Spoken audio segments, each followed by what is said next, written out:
You should just crawl back to where you came from because nobody wants you here.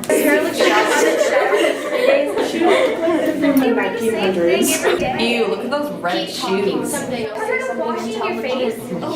Wow, she's so fat. Teeth are so And people are nasty. Nobody likes you. Nobody likes you. You might as well just kill yourself. Nobody likes you. Nobody likes you. Nobody likes you. This week, I'll be talking about the honor roll lists that have recently come out. Chayton Fonesteel will be telling us about the grants that were given out earlier this week. On Gabe's Game Recap, Gabe will be covering the sports that went down this week. Andrew Burgos will be giving us details about the Chaparral Tournament and Drew Ellis breaking a school record. Trey Abasolo will be giving us information about the Wildcat Classic. And Caleb Perkins will be starting a new segment this week. I'm Emma Seville, and KCAT News starts right now.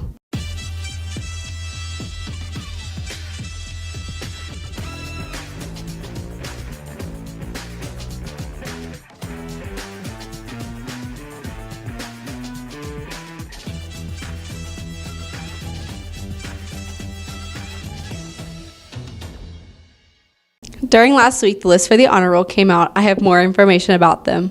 During the first week back from school, the list for who made it on the honor rolls came out. There are 3 different lists. The principal's honor roll, where a student needs a GPA of 4.0 to be on it. The honor roll, where students need a 3.5 or higher to be on it. And lastly, the honor roll mentions honor roll, where students need a GPA of 3.29 or higher. There were 88 students on the principal's honor roll, 119 students on the honor roll, and 116 students on the honorable mentions honor roll, with a combined total of 323 students altogether. Congratulations to anyone who made it on the honor roll. Emma Seville, KCAT News. On Wednesday, the Mulvane Education Fund came out and distributed grants to the teachers for different purposes for their classrooms. Chayton will be telling us about who got them and what they are for. This week, teachers from across Mulvane got granted money from the Mulvane Education Foundation. Over $25,000 was donated to teachers for an educational purpose. Money is raised when the Kansas Star Casino sells projects from students and teachers made at the high school. The money the teachers received was used well, as Mr. Reese got a domino and biscuit joiner, Mr. Abasolo got a new streaming PC, and Mr. Whistler got new welding helmets. That's all for me, Chayton Fonesteel, KCAT News. Thanks, Chayton. On GGR, Gabe will be giving us results from the Chaparral Tournament and the Wildcat Classic. Trey and Andrew will also be giving us details about both events.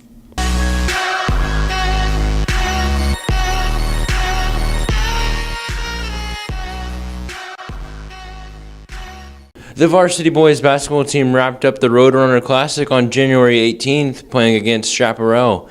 And then they played their final game on January 19th against Conway Springs. KCAT reporter Andrew Burgos has the details on those games. Last week, the Mulvane High School boys basketball team traveled to play into their mid-season tournament at Chaparral High School to participate in the Roadrunner Classic. As Gabe said last week, it started off with a loss to Belle Plaine, but our very own Drew Ellis was only 3 points away from breaking the all-time leading scorer record in Mulvane High School. Last Friday, against the Chaparral Roadrunners, with 2 minutes and 30 seconds left in the first quarter alone, Drew Ellis made a layup to become the all-time leading scorer, passing Mr. Jerry Webster with 1,220 points. The only thing that was going through my head was don't miss your shot. That was a 63-year record. Coach Abasolo took a timeout to celebrate, but Drew just wanted the game to keep on going. At the end of the third quarter, the game was all tied up at 40. Fourth quarter was very close, but the home team, Chaparral, managed to find themselves at the foul lines 30 times in the fourth quarter alone. Cats lost 59-64 in a hard-fought game. The next day, the Cats traveled back to Chaparral to play in the Owie Classic against Conway Springs. The Cats dominated Conway Springs with a score of 74-47, with each member of the team scoring points, becoming back-to-back Owie champions. That same day, Trey Abasolo and Drew Ellis competed in the three-point contest finals. Trey got first place, and right behind him was Drew Ellis. Felt really good, especially because I got to beat Drew. Not only did Trey and Drew get first and second in the three-point contest, they were also both selected on the all-tournament team. So I've made it the last 3 years, so, I mean, it's nice to be up there again with everybody else that's there. It feels good because it's my first year getting it, and it's been working hard in practice, and yeah. Overall, it was a great weekend for Mulvane High School basketball. That's all for me, Andrew Burgos, KCAT News. Thanks for that one, Andrew. The girls' varsity basketball team was in action against the Arc City Bulldogs on January 23rd for their first game of the annual Wildcat Classic. Trey Abasolo will be giving us the details about the game and the tournament itself. On Wednesday, the girls' basketball team competed in the annual Wildcat Classic basketball tournament.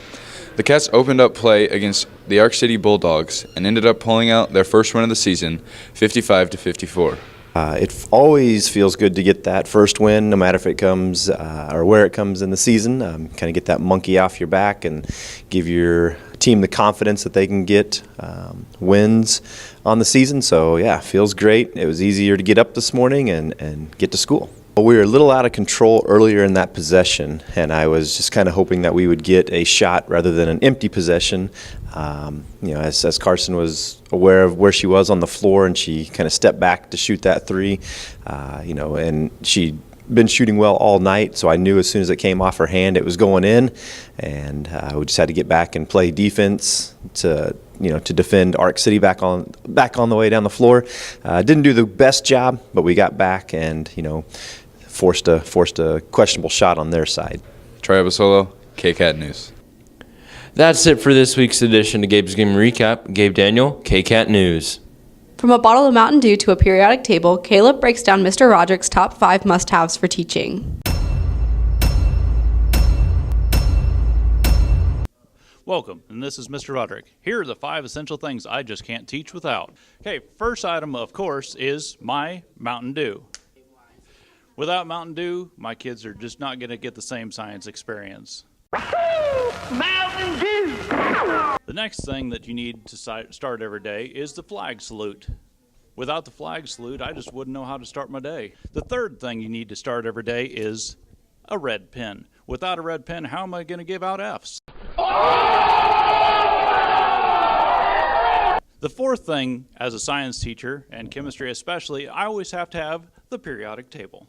And the last thing, the fifth thing that you have to have for every science teacher is safety goggles. Always practice safe science. All right, this has been Mr. Roderick, and those are my 5 essential things I just can't teach without. That's it for this week's episode. Hang in there. Next week is a full week, and Sip and Tea will be back.